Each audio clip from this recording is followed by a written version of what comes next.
오늘은 다 같이 약할 때 강함 대신에 그리고 그럼에도 불구하고 찬양하겠습니다.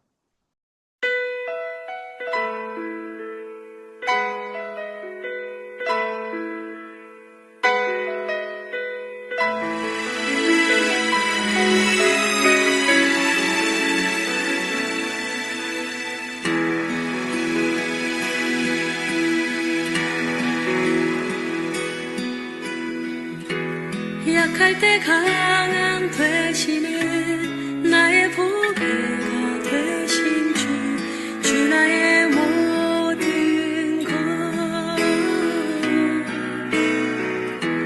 주 안에 있는 보물을 나는 포기할 수 없네. 주 나의 모든 것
마음속에 어려움이 있을 때 주님 내게 먼저 오사 내 맘을 만지고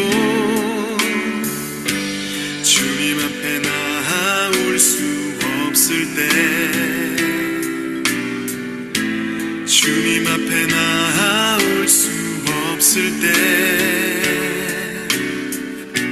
주님 앞에 나아올 수 없을 때 주님 날 먼저 안으시네.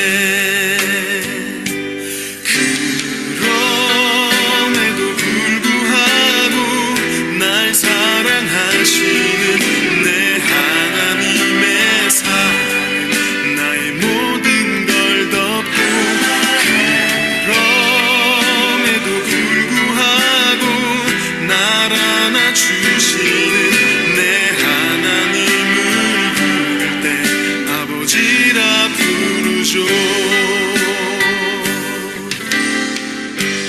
마음속에 어려움이 있을 때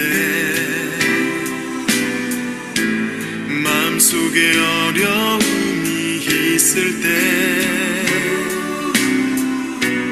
마음속에 어려움이 있을 때 주님 내게 먼저 오사 내 맘을 만지고 주님 앞에 나아올 수 없을 때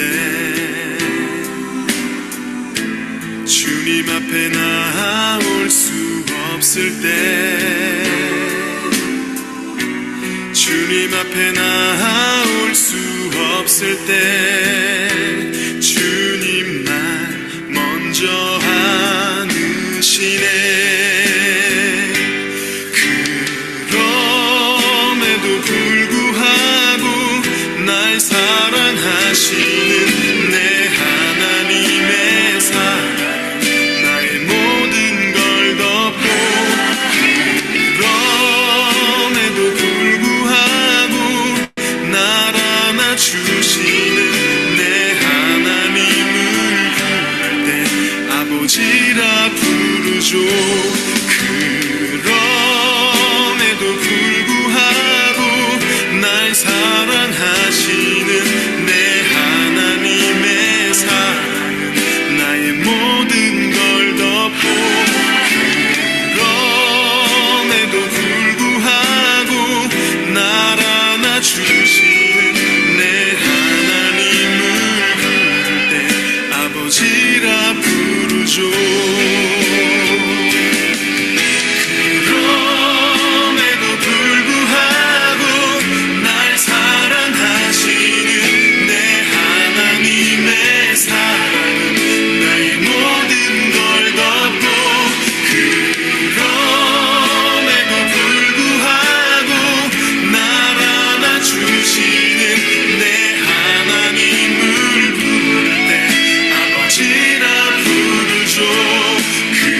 그럼에도 불구하고 날 사랑하시는 내 하나님의 사랑은 나의 모든 걸 덮고 그럼에도 불구하고 날 안아주시는 내 하나님을 부를 때 아버지라 부르죠.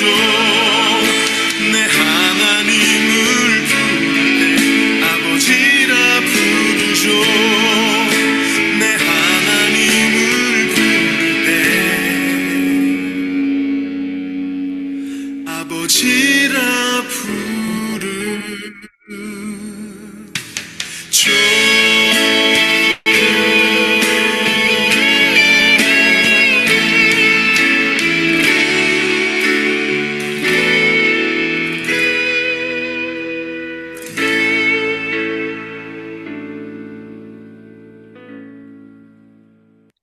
네, 이년 목사님 기도해 주시겠습니다. 사랑의 하나님, 은혜 주시는 하나님, 우리에게 건강과 믿음, 그리고 환경을 허락하셔서 오늘 이 자리에 이 예배의 시간으로 불러주심을 감사드립니다. 예배가 감당해야 할 의무가 아니라 온 마음과 마음을 하나님께 집중하는 기쁨의 하나님을 주셔서 예배를 기다리며 소망하는 마음 우리 가운데 넘치도록 하여 주시옵소서. 세상은 온통 전쟁과 경제적 어려움, 실직과 AI, 가난과 질병, 수없이 많은 부정적인 것들로 가득하지만 그런 가운데에서도 선택받은 성도, 자녀됨의 기쁨을 놓치지 않게 하시고 예수를 믿음으로 인해 얻게 되는 많은 불평과 핍박 가운데에서도 굳이 인내하며 성도의 삶 살아내도록 생명 되신 하나님의 힘을 우리 영에 부어 주시옵소서.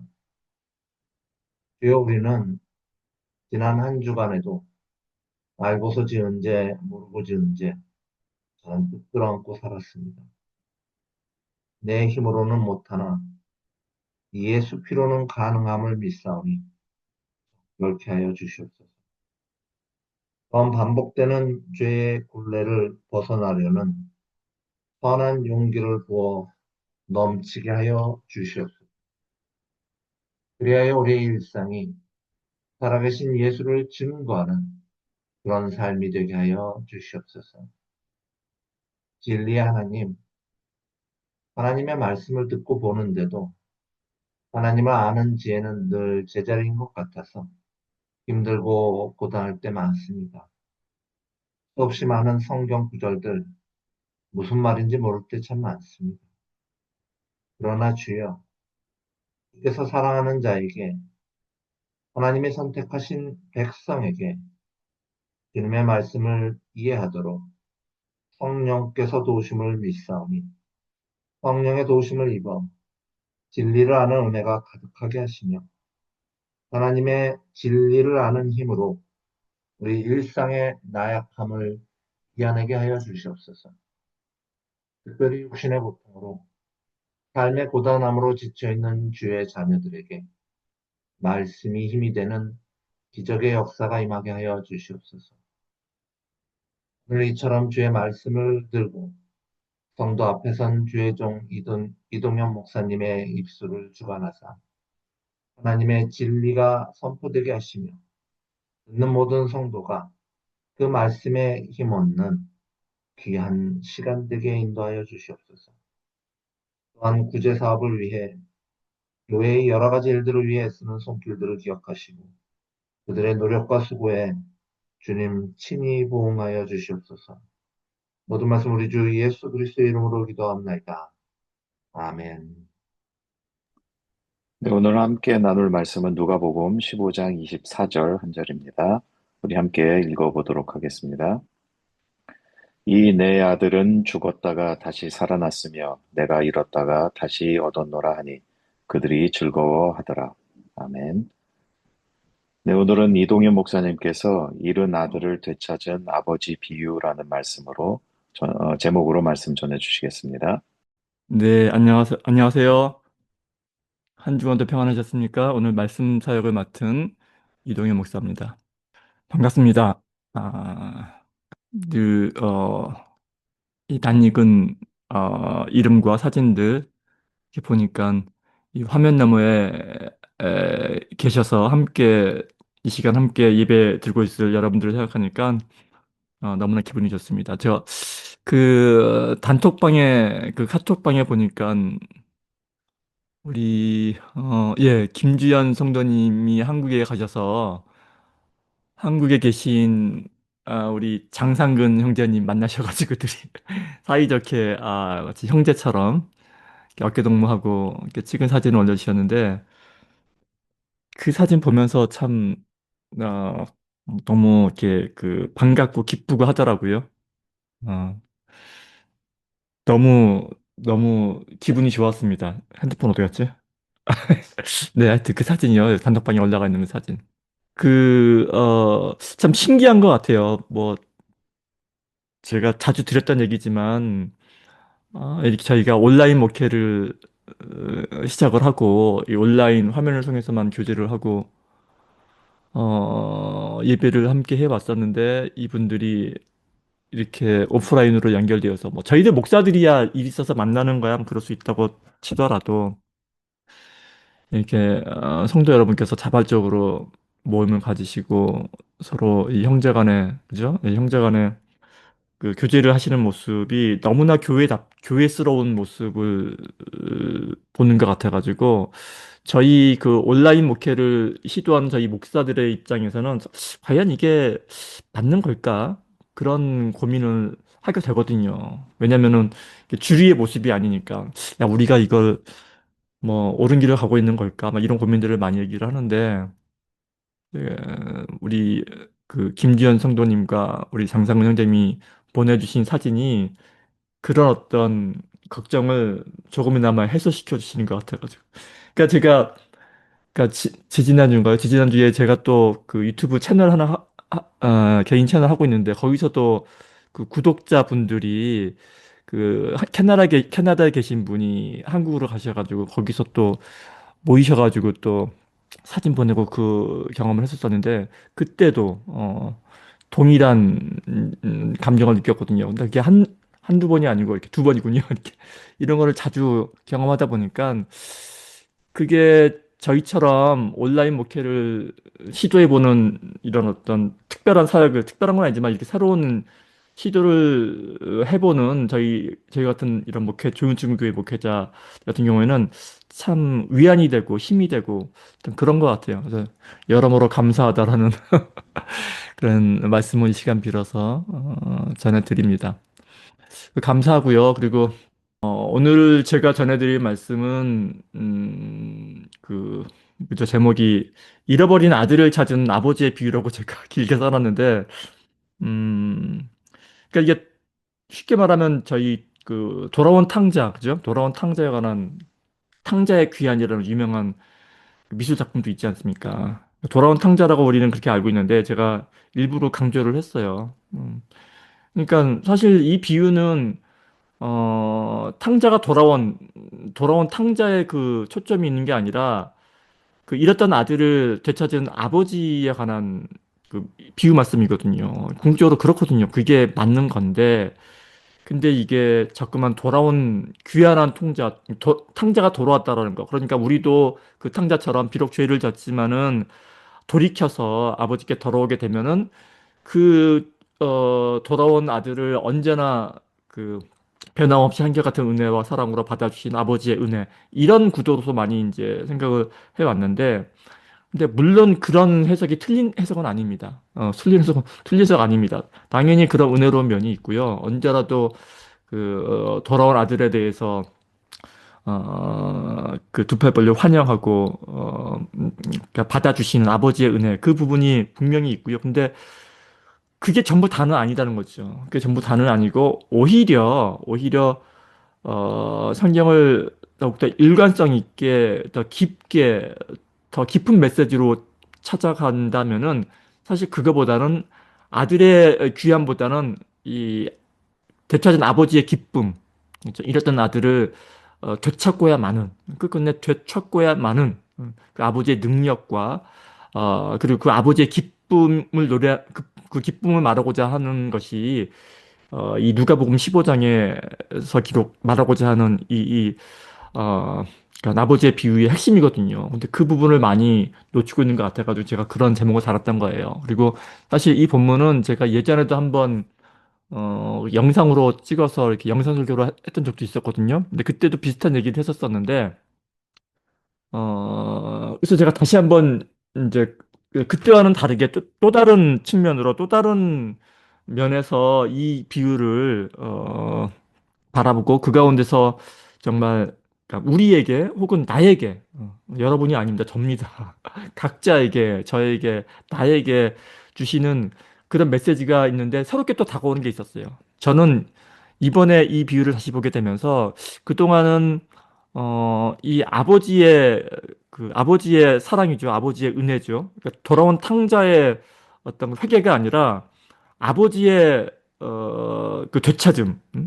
거기에 그 이제 관심을 두고서 바라봤었는데 다시금 보니까 다시금 이 둘째 이 아들의 이 회개가 눈에 띄는 거예요. 회개. 왜냐면은 뜬금없이 비유 중간에 예수님께서 회개에 대한 말씀을 하시거든요. 그러니까 늘 이게 우리의 주체적인 회개와 그리고 아버지의 그 전능하심, 구원을 이끄시는 전능하심, 이 둘 사이가 늘 우리는 왔다 갔다 하지 않습니까? 근데 이 한 비유를 통해서도 저라는 이 목사죠. 이 개인 한 사람의 어떤 설교 원고에서도 이 둘이 늘 왔다 갔다 하는 걸 제가 느끼게 되는 거예요. 근데 그게 사실은 더 은혜가 되는 거 있죠. 그래서 오늘은 지난번에 제가 이렇게 봤다면은 오늘은 좀 다른 쪽에서 한번 보고 그리고 그 은혜를 한번 나눠보자고 합니다.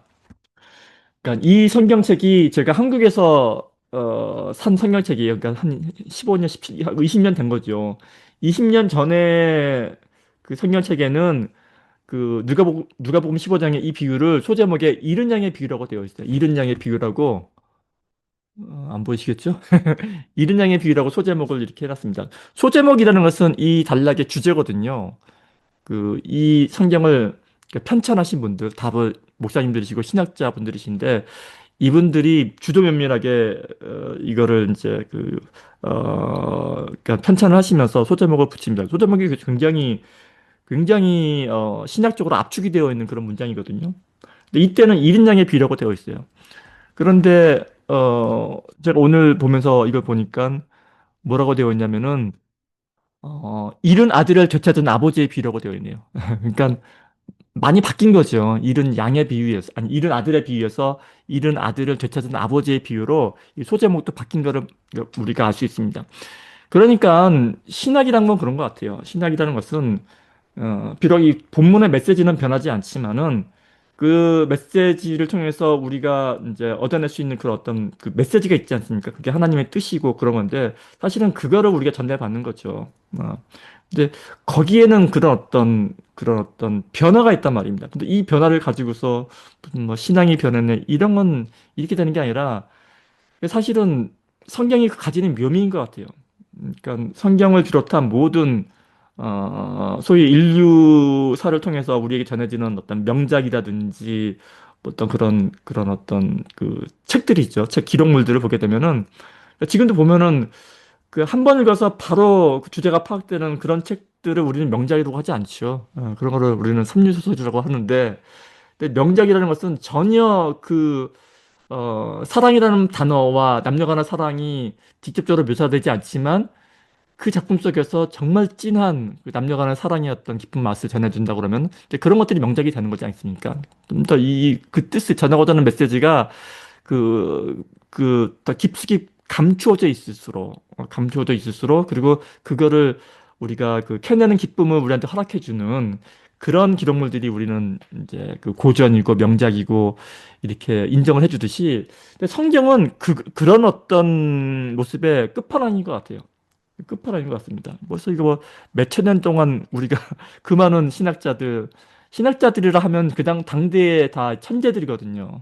우리 역사의 신학자들이라 하면은 그 당대의 그 천재들인데 그 천재들이 파고 또 파고 또 파고 생명을 바쳐서 파도 그 마르지 않는 샘처럼 우리에게 그 깊은 뜻을 새로운 울림을 전해주는 책이 성경책이지 않습니까? 그런 의미에서 성경책은 정말 명작의 끝판왕인 것 같아요. 어쨌든 간에 너무 서로인 겨루졌는데 이 돌아온 탕자의 비유, 그러니까 예를 들어서 그러니까 돌아온 탕자 혹은 잃은 아들을 되찾은 아버지의 비유라는 이 누가복음 15장의 이 예수님의 비유 또한 그런 의미에서 명작인 것 같아요. 명작입니다. 내용은 간단하죠. 내용은 뭐 기독교 신자가 아니더라도 다 알지 않습니까? 그러니까 아버지가 있는데 아버지 살아생전에 그 유산을 상속을 받죠. 상속을 받아서 둘째가 상속받은 유산을 처분해서 돈을 가지고서 머나먼 타향으로 가서 그거를 창기와 함께 허랑방탕하게 다 탕진을 하고 그래서 이제 돈 다 없어지고 나니까 돼지우리에 돼지치는 일을 하다가 돼지가 먹는 쥐엄나무 열매를 서로 돼지랑 뺏어먹기 다툼하다가 갑자기 그 아버지가 생각나서 우리 아버지 집에는 정말 종들도 이거보단 잘 먹었을 텐데 그러면서 아버지한테 다시 돌아오지 않습니까? 돌아오는데 그 돌아온, 정말 거지 새끼죠. 예. 거지가 다 돼서 돌아온 그 정말 탕자죠, 탕자. 아버지의 유산을 말아먹은. 돌아왔는데 그 아들을 아버지가 버선발로 뛰어내려가 반기시며 이제 반지 끼우고 옷을 입히고 잔치를 벌인다, 맞아들인다. 근데 그 내용이지 않습니까? 그러니까 이게 우리는 그냥 아 그렇구나 뭐 들어왔던 얘기니까 그럴 수 있겠구나 하는데 사실 이 이야기는요 예수님께서 누구한테 한 거냐면 그 당시 바리새인들 서기관들 유대인들한테 해준 이야기거든요. 이 비유 이야기가. 음. 우리가 지금 성경책을 읽으면서 느끼는 바랑 달라요. 그 당시 상황 속에서 예수님으로부터 이 비유를 직접 전해들은 바리새인들은 이 이야기를 어떻게 전해들었을까 생각해 본다면은 이제 우리는 그걸 서구이라고 하는데 당시 입장에서 본다면은 이건 사뭇 달라집니다. 왜냐면은 그 당시는 유대인들이었고 유대 사회란 말입니다. 유대 사회는요. 우리 신명기에 보면 어떤 게 있냐면 신명기가 율법이지 않습니까? 신명기에 보게 되면은 아버지 철저한 가부장적 사회에서 이 아버지가 판단하기에 이 아들은 이 이제 가정에 망신을 주고 페륜하다 그리고 말도 안 듣고 막 그런 막 술 처먹고 댕기고 이런 아들이라고 아버지가 판단이 되지 않습니까? 그러면 그 아들을 마을 한가운데 끌고 가서 이 아들은 내 아들이지만 이러이러한 아들이요라고 하게 되면은 동네 사람들이 그 돌로 쳐서 죽였어요. 죽이라고 되어 있어요. 그게 하나님의 율법입니다. 아들이지만 그렇게 이 가정 공동체에서 아버지의 명예를 실추시키고 아버지의 얼굴에 똥칠을 한 이런 아들은 공동체에서 제해버려라라는 게 신명기 율법이고 신명기 율법은 하나님의 명령이란 말입니다. 그리고 하나님의 명령은 반드시 지켜져야만 되거든요. 그래서 근데 지금 이 예수님께서 비유를 하고 있는 그 아들이 어떤 아들이냐면은 아버지의 유산을 미리 달라고 한단 말입니다. 미리 요청을 해요. 아버지가 죽은 다음에 자연스럽게 상속이 되는 게 아니라 아버지 살아생 전에 유산을 요청을 하고 그 자체가 이거는 서로 이거 이 말이 돼? 이 정도 분위기란 말입니다. 당시에 아버지의 유산을 요청한다는 것은 아버지의 유산을 요청하는 자녀다 그러면은 이거는 아버지가 빨리 죽기를 원하는 이 아들과 거진 같은 말이거든요. 더군다나 지금 이 여기는 둘째 아들로 나와 있거든요. 둘째 아들이라 하면은 일부러 그렇게 된 것 같아요. 진짜 둘째 아들은 철이 없는 거죠. 그러니까 나이가 어린 겁니다. 보통 유대인들은 20살 전후에 장가가고 했었는데 장가도 안 간 둘째 아들이라 하면은 기껏해야 뭐 10대 후반이라든지 뭐 그 정도 나이밖에 안 된 어린 놈이라는 거죠. 어린 놈이 새파랗게 어린 놈이 아버지의 유산을 아버지가 죽은 다음에야 이 재산권 처리가 가능한 그 유산을 상속을 요구를 하고 그것도 말이 안 되는데 아버지가 그걸 받아줘요. 그래서 살아생전에 유산을 처리를 해줍니다. 근데 그 돈을 가지고서 그 유산을 저기 재산화하죠. 아버지 살아생 전에 자기가 받은 상속분을 현금화했다라는 것은 아버지를 죽은 걸로 간주했다라는 거짓 방불한 거거든요. 그리고는 자기도 그걸 알죠. 이런 일은 당시 유대 공동체에서 받아들일 수 없는 그런 폐륜적인 어떤 행동이라는 걸 아니까 멀리 도망가는 거예요. 멀리 도망가는 겁니다. 그래서 유대 사회의 어떤 그 시선이 안 미치는 곳으로 도망을 가서요. 거기서 지 마음껏 쓰는 겁니다. 창기와 함께 뭐 술 퍼마시고 뭐 여자 노름하고 한 거죠. 그 자체로 그런 아들이 있었다는 것 자체로 그 아들은 그 유대 사회에 돌아오기만 하면은 바로 동네 사람들이 돌로 쳐서 사형을 시켜야 되는 그런 아들인 거죠. 그런 맥락인 거예요. 그러니까 이거는 그 당시 바리새인들이나 서기관들은 정통 유대인들인데 예수님의 그 비유를 말씀드리면서 그 말도 안 된다. 그런 아들이 세상에 어디 있느냐. 그리고 막 분이 막 차오르는 그런 이야기를 지금 해준 거예요. 근데 그런 아들이 돌아왔는데 아버지가 버선벌로 나가서 안아서 얘를 보호해서 뭐 좋은 옷을 입히고 좋은 신발 시키고 반지 끼워서 얘를 위해서 살진 송아지를 잡아서 이제 그 잔치를 해줬다. 이 자체가 말이 안 되는 거죠. 말이 안 되는 비유란 말입니다. 쇼킹한 얘기를 하는 거예요. 우리처럼 그냥 뭐 그런가 보다 이런 얘기가 아니라는 거죠. 이 비유의 얘기는 바로 그런 맥락 속에서 나온 이야기라는 거죠. 근데 사실 이 누가복음의 이 비유는요, 이제 이 누가복음이 공간복음이지 않습니까? 공간복음은 사실 마태복음, 마가복음, 누가복음 세 개의 복음서가 이제 공간복음인데 관점이 같다라는 거죠. 그래서 대부분 내용이 겹칩니다. 겹치는데 근데 이 누가복음 15장에 나와 있는 이 비유들은 누가복음에만 나와 있는 비유예요. 어. 그러니까 뭐 다른 데서 차용하라 이런 게 아니라 정말 독특한 비유인데 그래서 이 누가복음 15장을 신학자들은 뭐라고 말하냐면은 이 누가복음 전체의 심장이라고 얘기를 한다는 거죠. 그만큼 중요한 이제 비유라고 말하는데 이제 제가 오늘은 제가 이제 워낙 유명하니까 잃어버린 아들을 되찾은 아버지의 비유, 돌아온 탕자의 비유가 워낙 중요하니까 이것만 읽어드렸지만 사실은 이 이야기가 속해 있는 누가복음 15장에서 이제 3절에 이렇게 나와 있습니다. 예수께서 그들에게 이 비유로 이르시되 하면서 이 비유를 말씀하시는 거예요. 그러니까 15장에 이 비유로 이르시되 하면서 비유를 말하시는데 세 개의 비유를 말하세요. 그게 여러분들 잘 아시는 잃은 양, 잃었다가 되찾은 양, 잃은 양 비유, 그다음에 잃어버린 드라크마가 동전이거든요. 잃어버린 동전, 드라크마를 찾았다가 다시 찾은 여자의 비유. 그리고 세 번째가 잃어버린 아들을 되찾은 아버지의 비유. 그래서 잃은 양, 잃은 드라크마, 잃은 아들을 되찾은 어떤 사람의 그 기쁨을 노래하는 게 이게 누가복음 15장의 이 핵심이고 이 15장에는 세 비유를 일컬어서 예수님께서는 이 비유라고 말하는 거죠. 이 비유. 그러니까 사실은 그 잃은 양의 비유와 잃은 드라크마의 비유와 잃은 아들의 비유가 사실은 한 가지 메시지를 전달하기 위한 하나의 비유라는 말이거든요. 사실 우리는 누가복음 15장 전체를 이제 통째로 봐야 되는 거죠. 잃은 아들의 비유를 보기 위해서는. 그래서 이 15장에 처음에 나오는 잃은 양의 비유를 보게 되면은 100마리의 양이 있는데 한 마리를 잃었어요. 근데 99마리는 그대로 두고 잃어버린 한 마리를 찾아서 헤매이다가 마침내 그 잃어버린 양을 찾아서 그 기쁨을 이제 비유한 거지 않습니까? 그래서 동네 사람들과 함께 단치를 벌이는 잃은 양의 비유.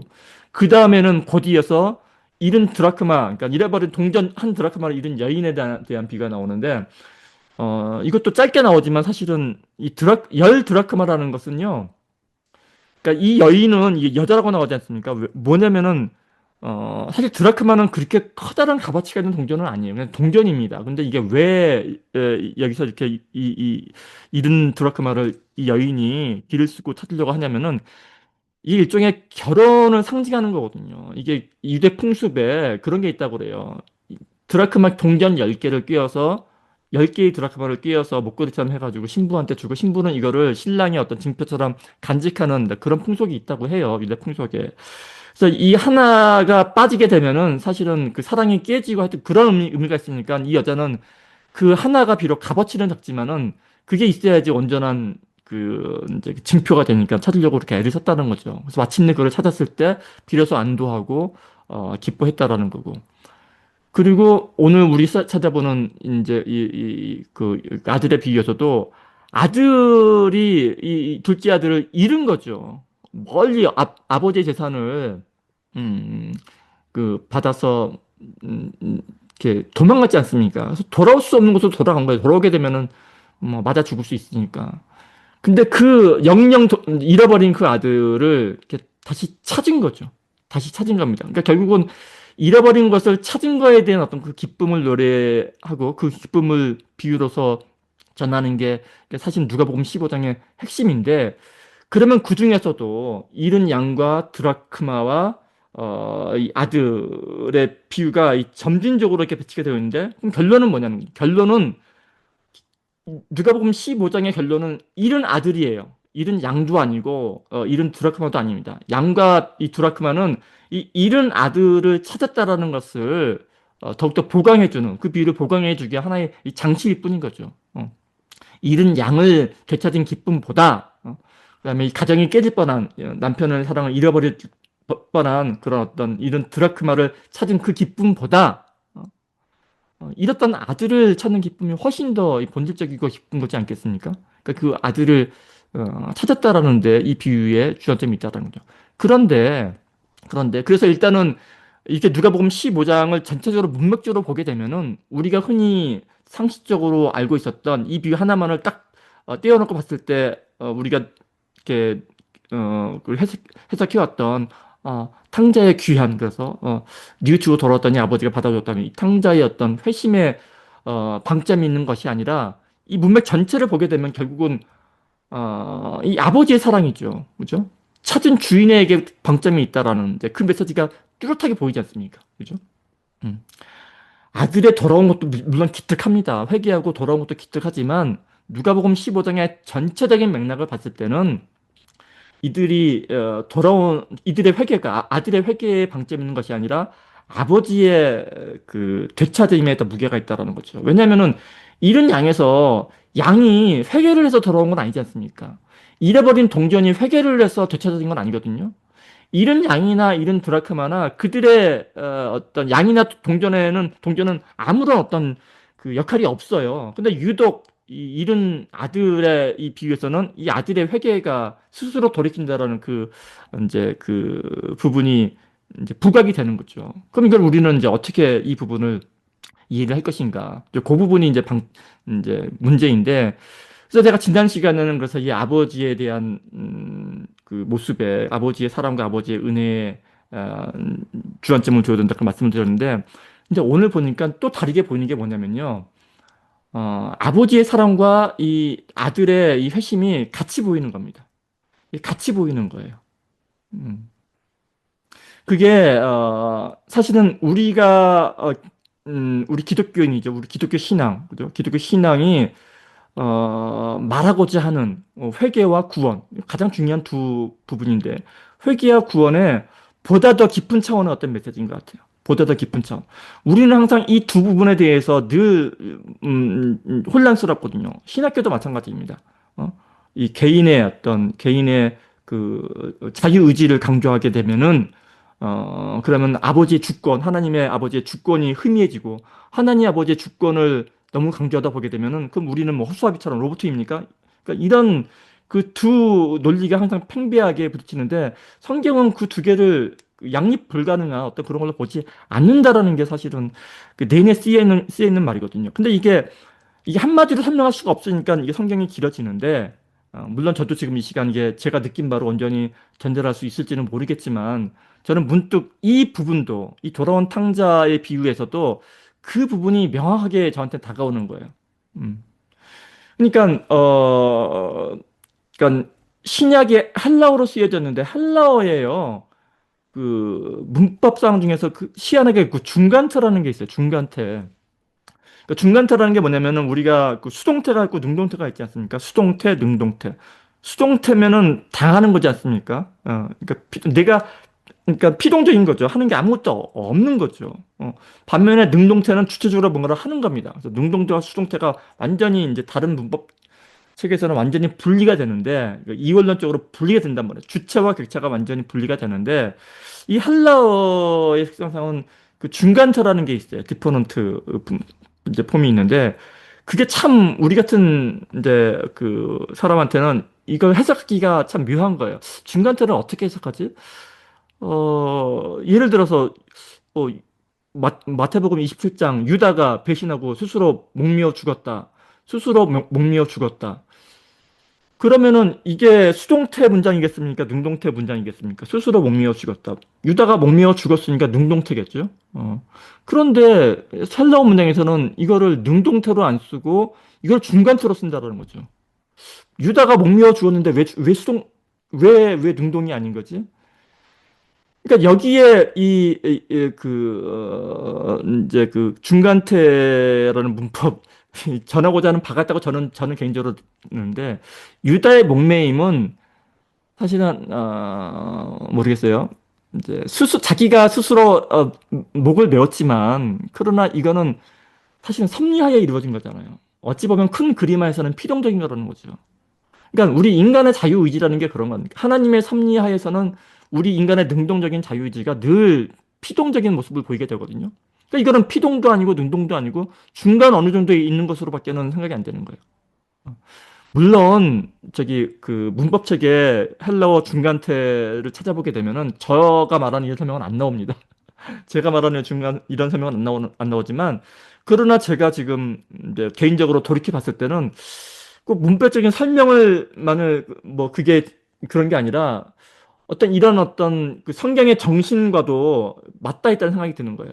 그러니까 회개라는 것도 그러는 거죠. 회개도 왜 하나님께서 이 돌아온 탕자 비유를 하면서 잃어버린 양이나 잃어버린 도라크마는 완전히 그 주인의 능동성이 강조가 됩니다. 열심히 찾아 헤매서 찾아내는 거죠. 완전한 능동태인 거죠. 그리고 양이나 동전은 철저하게 수동태로 찾아지는 거거든요. 찾아지는데 그 동일한 맥락에서 왜 잃은 아들의 비유에서는 이 아들이 스스로 돌이켜 아버지께 돌아오고 그 돌아온 아들을 먼발치에서 지켜보고 있다가 맞이하는 그 아버지의 모습으로 그려지냐는 거죠. 여기에는 그 두 가지 모습이 인간이라는 피조물의 인격체 안에서 절묘하게 이 녹아들어가는 그 모습을 볼 수 있지 않나. 그리고 그 모습이 사실은 누가복음 15장에서 우리에게 전하고자 하는 그런 모습이 아닌가 그런 생각을 하게 된다라는 거죠. 음. 그래서 뭐 그러니까 이것도 되게 조심해야 될게 여짓 잘못하게 되면 그러면은 목사님 뭐 스스로 돌이켜 돌아온 그 아들이 스스로 돌이켜 그가 회개해서 그의 구원을 그죠? 그의 구원을 이루어냈단 말입니까? 이게 인본주의적인 해석이 아닙니까? 그렇게 막 득달같이 다가오시는 분들이 뭐 있을 겁니다. 그러니까 늘 그런 식으로 사람들은 그 극으로 가려고 그래요. 그렇지 않죠. 그렇다고 이게 다 이게 인본주의입니까? 그 여기 누가복음에 나와 있는 그 아들의 그 스스로 돌이켜 아니나 다를까 그 부분이 주석책에도 많이 이 논란의 뭐 쟁점이 되어 있더라고요. 이 부분에 대해서 이거를 구원관을 자유주의적으로 해석해야 되느냐, 인간의 의지적으로 해석해야 되느냐, 하나님의 전적인 의지 부분을 뭐 어떻게 해야 되느냐 이 부분이 여전히 신학계에서는 논쟁이 되더라고요. 제가 헬라어 원문 한번 찾아봤어요. 헬라어 원문에 찾아보게 되면은 이 부분이 스스로 돌이켜라는 부분이 이렇게 나와 있어요. 에이스 해 아우톤 델 엘톤. 그러니까 이거는 뭐냐면은 원문 그대로는 그 에이스 헤아우톤 자신에게로 에이스 헤아우톤 자신에게로 대 엘톤 자신에게로 컴 자신에게 온다라는 거죠. 그러니까 뭐냐면요. 스스로 돌이켜 이 말은 뭐 어떤 사람들이 주장하는 것처럼 의지적으로 내가 회개를 내가 스스로 해서 이런 거는 상관이 거리가 먼 문장이에요. 그냥 문맥 그대로 그냥 현타가 온 거예요. 돼지우리에서 먹다가 자신을 돌이켜 보니까 야 돼지우리에서 내가 지금 뭐 하고 있는 짓인가? 거울을 들여다보듯이 자신에게도 돌이켜서 자신을 보니까 현타가 온 거죠. 그리고 깨우친 거죠. 우리 아버지의 집에는 종들도 풍족히 먹었거늘.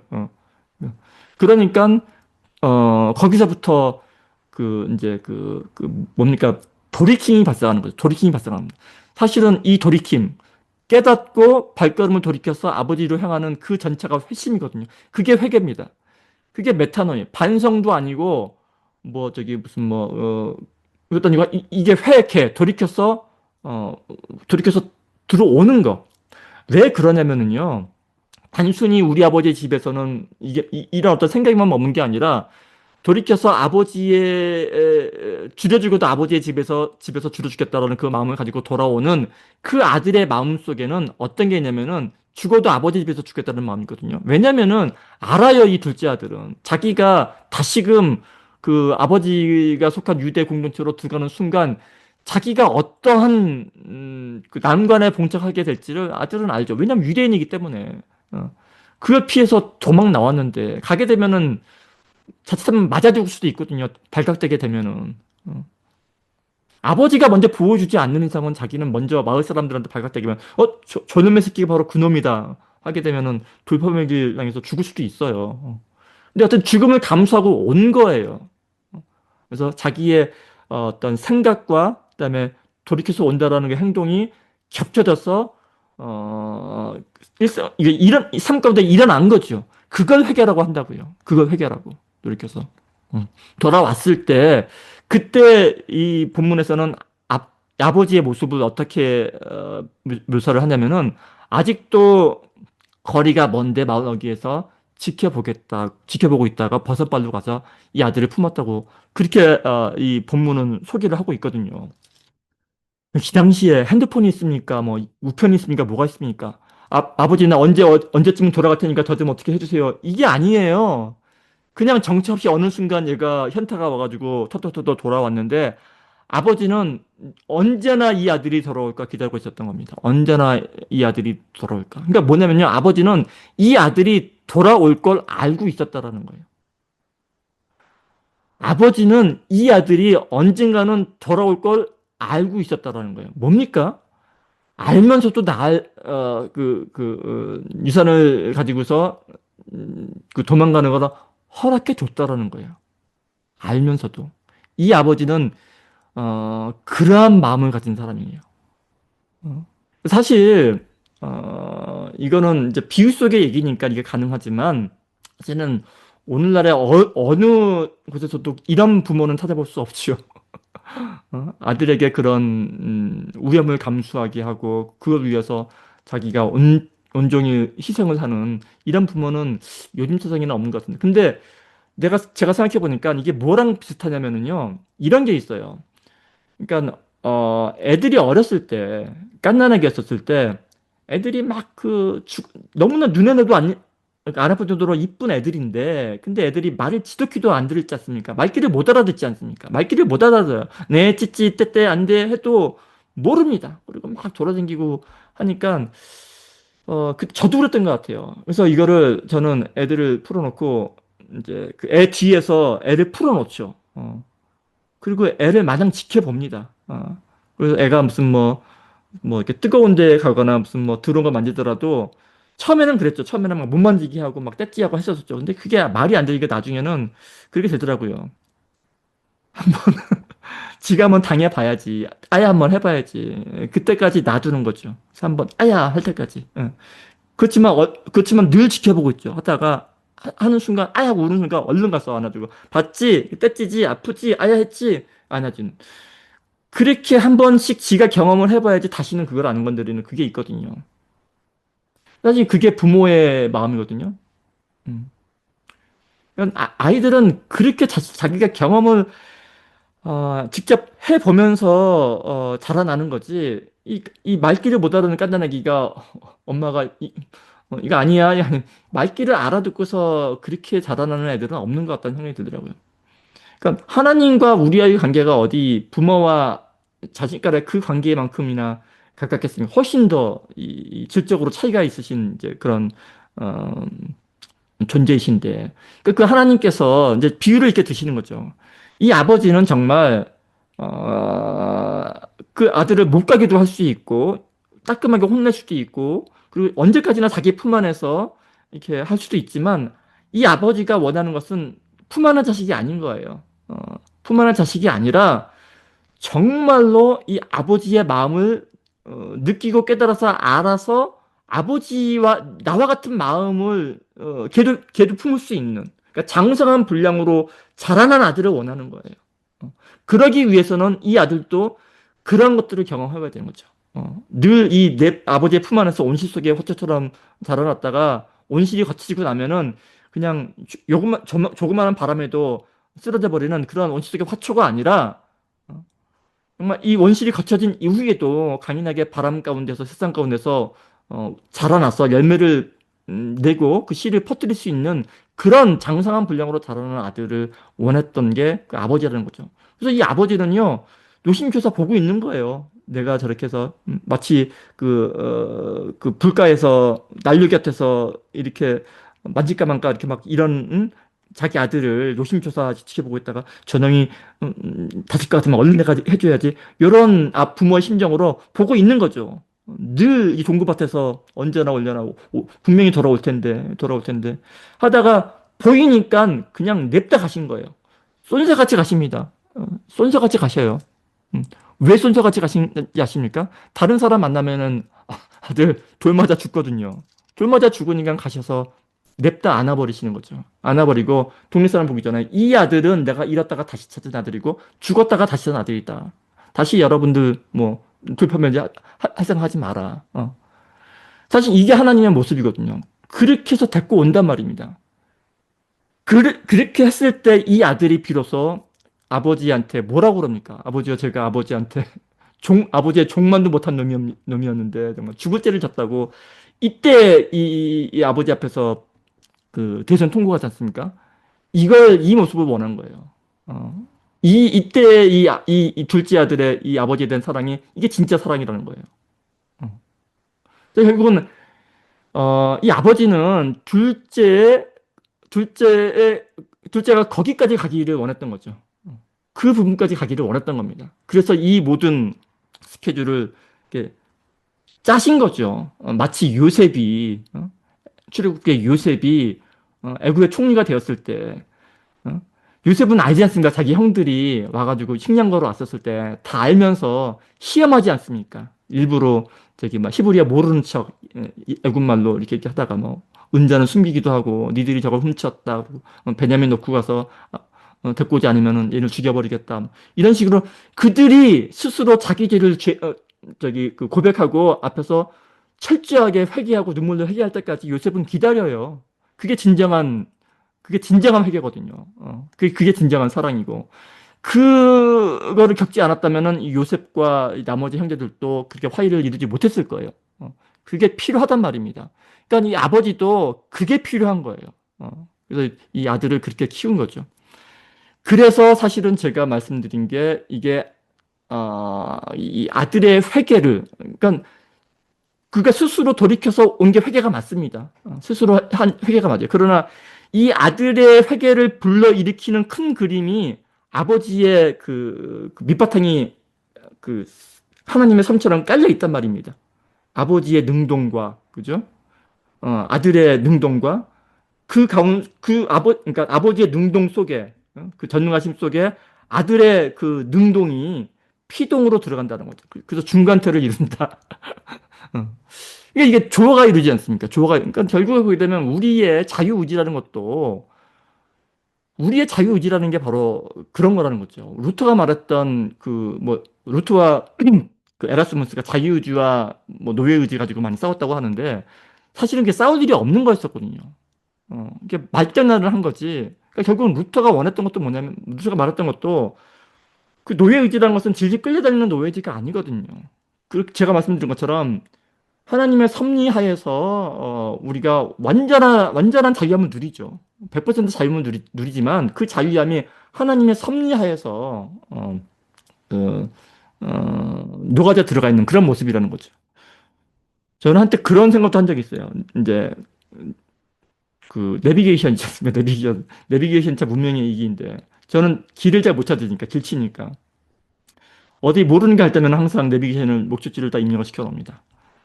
그리고 출발을 하면은 이게 처음에 출발할 때는 방향을 동서남북을 모르니까 어디로 가라는지 모르겠어요. 분명히 내비로 가라는 쪽으로 갔는데 사실은 내비 방향하고 차 방향이 달라져 가지고 전혀 다르게 막 되지 않습니까? 그리고 혹은 내비를 따라 가다가 옆 사람이랑 얘기를 하면서 다르게 또 갈 때가 있어요.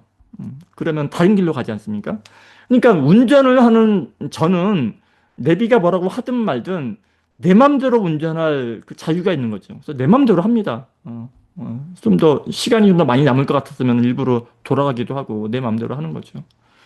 그러나 결국에는 내비가 원하는 데 도착을 하거든요. 그러니까 저는 이 모습도 하나님의 섭리와 우리의 자유의지가 조화를 이루는 모습이 아닌가 그런 생각도 해봤는데 이건 물론 신학적인 해석이 아니니까 여러분들 그러니까 생각하지 마시고요. 이런 얘기를 나누고 싶었는데 근데 이것도 사실은 제가 드리고 싶은 말은 전부가 다 아니고요. 오늘 제가 드리고 싶은 말은 뭐냐면은 이 비유의 핵심은 잃은 양도 아니고 드라크마도 아니고 잃은 둘째 아들도 아니라는 거예요. 그럼 뭐냐? 저는 그 첫째 아들인 거예요. 첫째 아들. 여기에 우리는 돌아온 탕자에 비유해서 우리는 늘 첫째 아들을 까먹어요. 그렇지만 이 비유의 절반이 첫째 아들에 대한 이야기입니다. 첫째 아들. 첫째 아들은 누구죠? 첫째 아들은 둘째가 그렇게 유산을 탕길에서 나갈 동안 그리고 막 신나게 기생들이랑 놀고 막 할 동안 첫째 아들은 묵묵히 아버지 곁에서 아버지를 도와서 재산을 지키고 가정을 관리해왔던 성실한 큰아들입니다. 큰아들이죠. 근데 이 큰아들의 모습이 어떠냐는 거죠. 큰아들의 모습이. 큰아들은요, 둘째가 돌아서 잔치를 벌이고 있었을 때 돌아버립니다. 돌아버립니다. 밭에서 열심히 일하고 돌아왔는데 집안에서 막 잔치가 벌어져 있는 거예요. 무슨 일이냐? 종한테 물어보니까, 아, 지금, 나갔던, 뭐, 도련님께서 돌아오셨는데, 거지가 돼서 돌아오셨는데, 지금, 대감님께서 이거를 뭐, 위해서 뭐, 금가락지 끼우시고, 옷 입히시고, 지금 살진송을 하면서 잔치를 벌였다. 마을 잔치가 벌어졌다. 그 얘기를 듣는 순간, 꼭지가 도는 겁니다. 이 말이나 됩니까? 아니, 누구는 정말, 뼈 빠지게 얘기하고, 누구는 놀 줄 몰라서 이러고 있는지, 어? 이러고 있는데 자기를 위해서는 그 흔한 염소 새끼 한 마리 해서 잔치를 벌이는 적이 없으신 우리 아버지가, 아니, 동네 사람들 돌판매질 당해서 죽어도 싼 이놈 새끼가, 돌아가서 그지가 돼서 돌아왔는데, 이놈을 위해서 살진 송아지를 잡아서 잔치를 벌이세요? 너무나 화가 나는 거죠. 그래서 아버지한테, 아버지가 너도 와서 들기라 했을 때 아버지, 쓱하고 막 분해하는 거죠. 너무나 동감되지 않으십니까? 이 큰아들의 모습에? 근데 이 큰아들에게 아버지가 뭐라고 말씀하시냐면요. 얘 어차피 그 유산은 내 것이 전부 다 네 것이고, 저 둘째 유산 분배했을 거 아닙니까? 둘째 아들 이만큼 떼어주고, 아마 한 3분의 1 떼어줬겠죠. 떼어주고 나머지 3분의 1 다 네 것이다. 그때 분배를 했을 거란 말입니다. 그때 둘째 아들, 첫째 아들도. 그러니까, 야, 지금 이게 전부 다 네 것이고, 얘는 지금 나갔다가 죽었다가 살아오는 불쌍한 애고, 여기 있는 게 다 네 것인데, 니게 이렇게 많은데, 뭐 이렇게 화를 내느냐. 너도 와서 즐겨라. 이 잔치에 초청을 하시거든요. 이 큰아들은 자기 거지만, 자기도 누리고 싶었지만, 그러나 어떻게 돼요? 아버지가 살아생전에 이 재산을 처분하게 되면 자기는 돌 맞아 죽거든요. 자기 거지만 다 처분하게 해서 맘대로 쓰게 되면은 자기 돌 맞아 죽어요. 그러니까 자기는 남들 무서워서 그걸 못했던 거야. 근데 저놈은 저걸 했단 말인 거죠. 신나게 쓰고 돌아왔어. 나는 못했는데 저놈은 했어. 뭐예요? 화가 나지 않습니까? 나도 하고 싶었었는데 나는 꾹 참고 못했는데 쟤는 다 했고 다 하고 왔는데 왜? 또 뭡니까? 큰아들의 이 성실함이 있죠. 큰아들의 이 아버지를 향한 사랑이 과연 정말 아버지를 향한 사랑이었냐는 거죠. 큰아들이 아버지를 지극히 모시고 성실하게 일을 했던 것은 뭐냐면요. 자기도 그 둘째 아들처럼 그렇게 나가서 막 싫고 하고 싶은 그 모든 거를 참아내고, 사람들의 보는 눈, 어떤 것을 꾹꾹 참아내고, 이러고 있다가 나도 언젠가는 그렇게 하리라는 거 꾹 눌러 담은 그게 있단 말인 거죠. 요것만 참고 있다가 내가 요것만 꾹 참고 있다가 나중에 아버지 돌아오시고 나면은 이제 내가 이제 하리라는 그 마음이 있었단 말인 거죠. 그런데 지금 둘째 아들은 자기 이런 어떤 과정을 전혀 거치지 않고 나가서 진탕 써버려. 얼마나 부러워요. 스포츠카도 물고 싶고 다 할 수 있는데 나는 못하고 있는데. 예. 그러면 이 아들의 마음속에 가진 이 아버지에 대한 사랑이 과연, 바람직한 모습이냐는 거죠. 사실은 이 모습은요, 아버지가 원하는 아들의 모습이 아닙니다. 아버지가 진정 원하는 아들의 모습은 돌아온 탕자가 아버지 앞에서 무릎 꿇고 나는 아버지의 종만도 못한 존재였습니다. 근데 이제 아버지의 사랑을 깨닫겠네요. 이 모습을 아버지는 기대를 했었고, 그 모습을 둘째한테는 이루어냈어요. 둘째한테는 이루어냈단 말입니다. 누가 남았어요? 딱 하나 남았습니다. 큰아들이 남았어요. 이 큰아들만 돌아오면 되는 거예요. 그러니까 여전히 잃은 아들은 남아있는 거예요. 그러니까 잃은 아들은 둘째가 아닙니다. 우리는 잃어버린 아들 둘째만 보는데요. 잃은 아들은 둘째만이 아니에요. 잃은 아들은 둘 다예요. 첫째도 잃은 아들이고 둘째도 잃은 아들이에요. 똑같습니다. 다만 한 해는 그냥 터뜨려가지고 흥청망청 해가지고 이렇게 돌아왔고 한 해는 아직까지 꾹 눌러 앉아가지고 내가 언젠가는 이러고 퍼커졌잖아요. 이러고 있을 뿐. 그러니까 사실 이 누가복음 15장의 이 비유는요, 세 가지 비유가 아니에요. 네 가지 비유입니다. 잃어버린 것은 네 개입니다. 잃은 양, 응? 잃은 드라크마, 잃은 둘째 아들, 잃은 첫째 아들. 이 네 개를 잃어버린 거예요. 네 개를. 근데 어떻게 했습니까? 잃은 양 찾았죠. 잃은 드라크마 찾았어요. 잃은 둘째 아들 찾았습니다. 그럼 어떻게 해요? 결론은 안 나왔지만 잃은 첫째 아들 어떻게 된다고요? 찾는다고요. 잃어버린 첫째 아들도 찾고야마는 아버지에 대한 비유라고요. 그러면은 이 비유는 누구한테 말하는 거냐는 거죠. 누구한테. 예. 본문에서는 이 비유가 바리새인 서기관들, 그죠? 15장 12절에 바리새인과 서기관들이 죽은 거라 이르되 이 사람이 죄인을 영접하고 음식을 같이 먹는다 하더라. 예수께서 그들에게 이 비유로 이르시되, 예.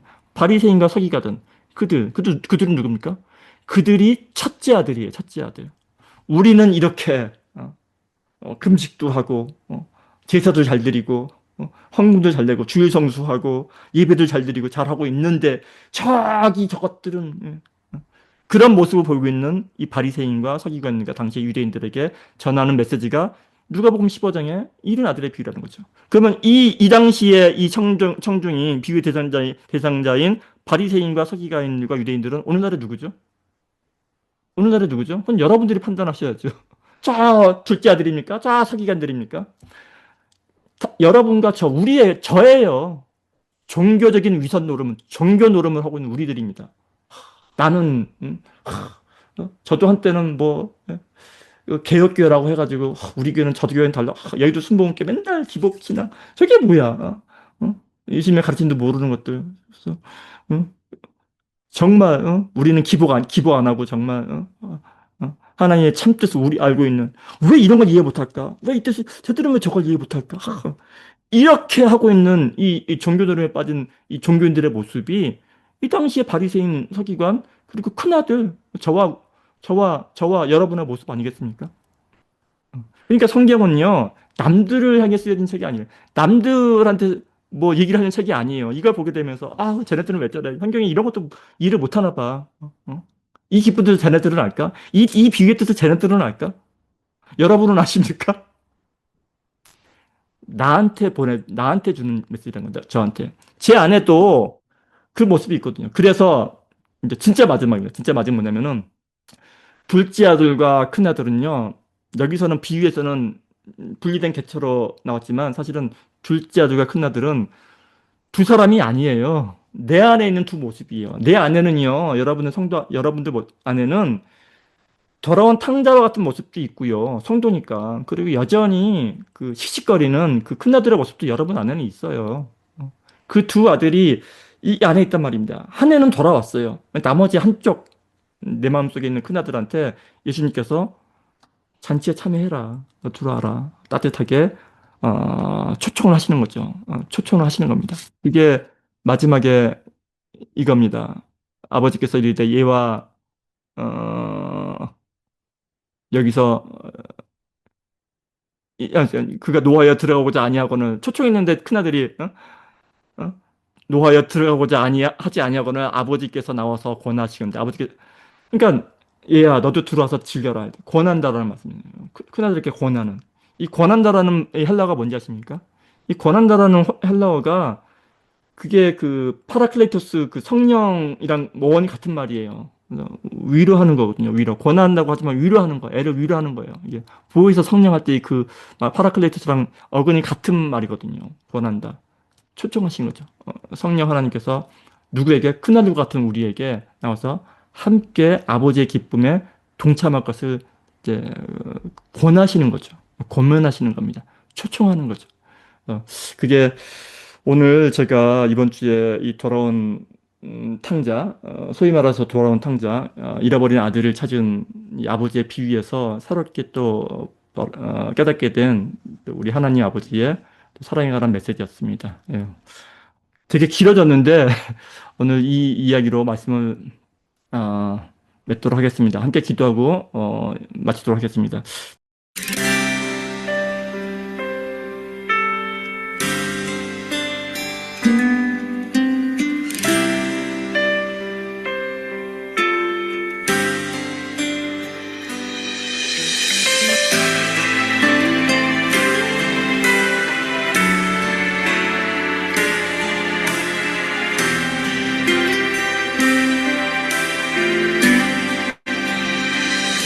아버지 당신의 마음이 있는 곳에 나의 마음이 있기를 원해요. 아버지 당신 당신의 눈물이 고인 곳에 나의 눈물이 고이길 원해요. 아버지 당신이 바라보는 영혼에게 나의 두 눈이 향하길 원해요. 아버지 당신이 울고 있는 어두운 땅에 나의 두 발이 향하길 원해요. 나의 마음이 아버지의 마음 알아. 내 모든 뜻 아버지의 뜻이 될 수 있길. 나의 온몸이 아버지의 마음 알아. 내 모든 삶 당신의 삶 되기를.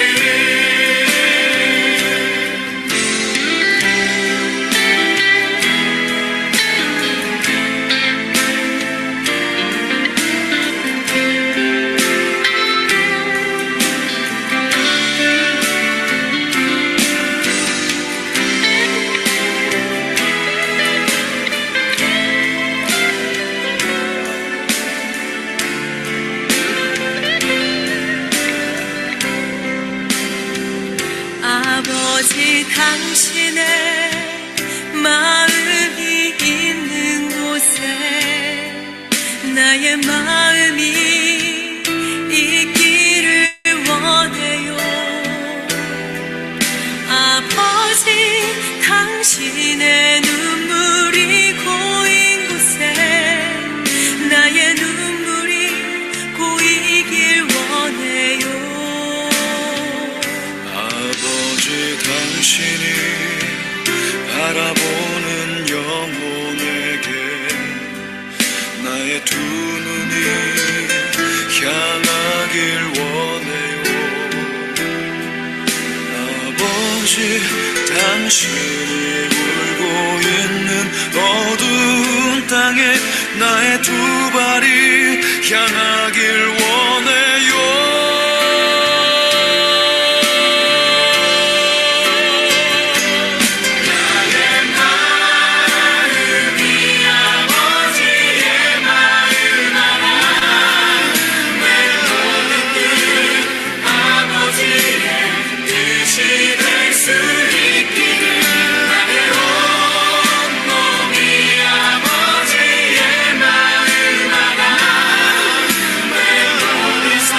당신의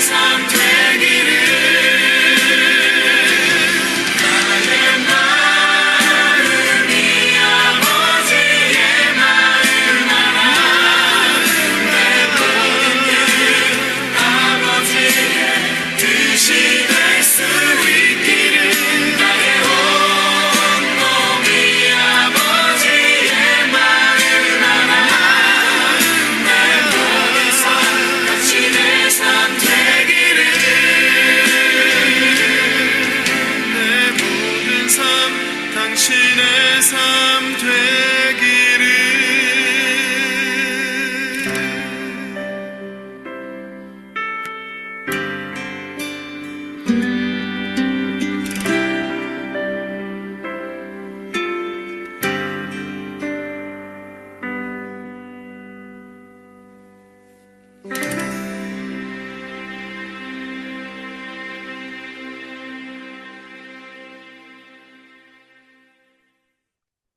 네, 이동현 목사님 축도해 주시겠습니다. 지금은 우리 주 예수 그리스도의 은혜와 하나님 아버지의 사랑하심과 성령 하나님의 교통 교대케 하심이 지금 이 시간 함께 모여서 진리의 말씀을 사모하며 이 말씀의 씨앗을 좋은 밭에 심고 있는 우리 좋은 친구 교회의 모든 성도 여러분과 그 가정과 그 직장 위에 이제로부터 영원토록 함께 있기를 기도합니다. 아멘.